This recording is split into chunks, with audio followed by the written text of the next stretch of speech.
धीरे धीरे कदमों से चलने वाला ये शख्स सूर्यवंशम फिल्म को अपने जीवन में ज्यादा ही सीरियस ले लिया था। अपनी पत्नी को मेहनत मजदूरी करके पढ़ाया, लेकिन फिल्म वाली कहानी इस शख्स के जीवन में उल्टा पड़ गया।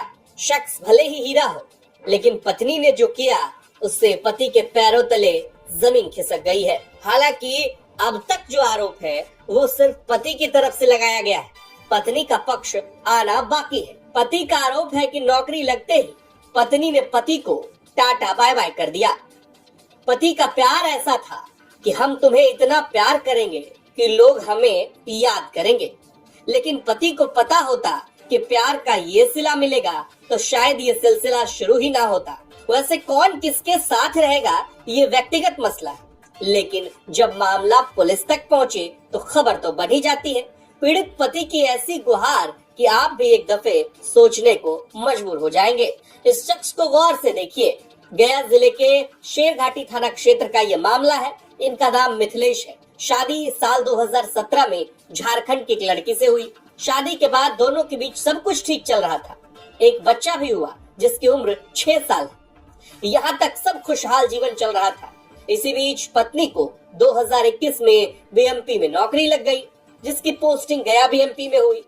पति खुशी से फूला नहीं समाया, लेकिन पति की खुशहाल जिंदगी में तब वज्रपात हुआ जब नौकरी लगने के बाद पत्नी अपने पति से दूरी बढ़ाने लगी। पहले फोन उठाना बंद किया। पति मिथिलेश ने एसएसपी को लिखित आवेदन देकर अब गुहार लगाया है। बताया कि उसकी पत्नी पास नहीं आ रही, वो अपनी पत्नी के साथ रहना चाहता है, लेकिन अब वो मिलना भी नहीं चाहती। अपनी पत्नी से मिलने के लिए आवेदन लिखा है, जिसमें बताया कि उसकी पत्नी बीएमपी बोधगया में तैनात है। काफी मेहनत मजदूरी करके उसने पत्नी को पढ़ाया, लेकिन अब यहाँ तक कि बच्चों से भी मिलने नहीं दे रही। मेरा नाम मिथिलेश कुमार है। मेरे पिता जुगेश प्रजापति, मेरी पत्नी प्रीति कुमारी है, जिसका ब्याह पहले हो चुका था। उससे हम दोबारा ब्याह 2017 में किए। उसके बाद उसका पढ़ाए, परीक्षा दिया है। उसके बाद लगा 2021 में।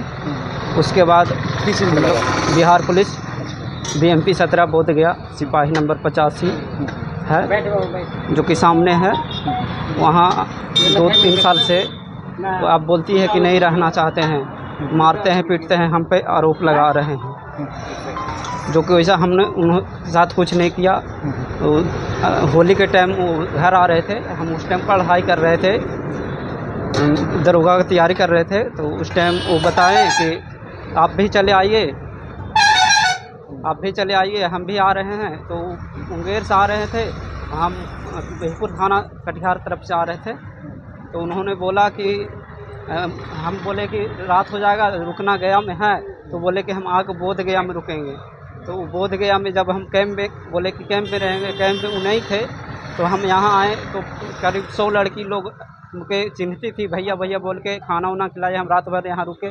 जब सुबह हुए तो दूसरे के रूम पे पाए गए और कोई दूसरे के रूम पे मिले। तो वो बोलते हैं, हम बोले कि कहाँ थे रात भर। उन्होंने मोबाइल बंद करके रखा था, अथी करके रखा था। तो उसी बात पे तब से वो ने हमसे फ़ोन करते हैं, मेरा नंबर ब्लैक लिस्ट में डाल रखा है।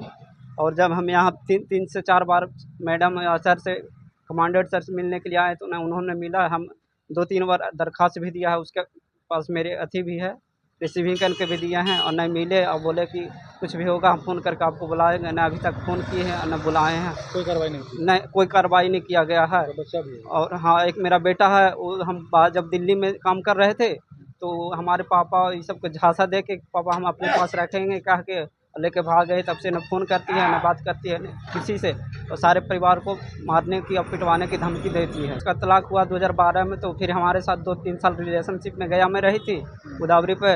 उसके बाद परिवार लोग को पता चला तो बोले कि ठीक है, अपने ही जाती है तो कर लो शादी। उसके बाद हम लोग शादी 2017 में किए थे, डोभी मंदिर में, दोनों परिवार की सहमति से। उसके बाद अच्छा खासा ज़िंदगी चल रहा था, 2-3 साल सही रहा। उसके बाद नौकरी होने के बाद 1 साल 1.5 साल पैसा दी। उसके बाद अब 1 रुपया भी देना, पैसा लेना बंद कर दी है। उसके बाद बोलते हैं कि तू लोग के साथ कोई मेहनत किए पूरा। हाँ, तो उसके पूछे हम लोग पूरा पैसा अथी किए, खर्चा किए। 1 साल रह के दौड़वाए, 1.5 साल ट्रेनिंग में साल भर पैसा दिए। उसके बाद अब बोलती है कि कोई अथी नहीं है, हम लोग कुछ नहीं किया है। बोलती है अब मेरा बच्चा भी लेके चली गई। हम सरकार से अनुरोध करना चाहते बच्चा कहाँ रख रही है? हैं। अपने पास रखी हुई है और झूठ बोलती है कि हम पटना में रखे हुए थे, और अभी बोलते हैं कि पटना हॉस्टल में है, लेकिन ये पता नहीं है कहाँ है ना है। जो बच्चा से नहीं मिले थे? नहीं, बच्चा से मिलने नहीं दे रही है। क्या मांग करते हैं आप? हम चाहते हैं कि अगर रहना चाहती है तो आकर रहे, और मेरा नहीं रहना चाहती है तो हमें तलाक दे दे और मेरा बच्चा वापस कर दे। उसके जो संपत्ति है हमसे ले ले, हमारा है जो वापस कर दे। बस इतना ही हम चाहते हैं। पति की गुहार तो थाने में दर्ज हो गई, अब पत्नी की तरफ से क्या प्रतिक्रिया सामने आती है देखना दिलचस्प होगा।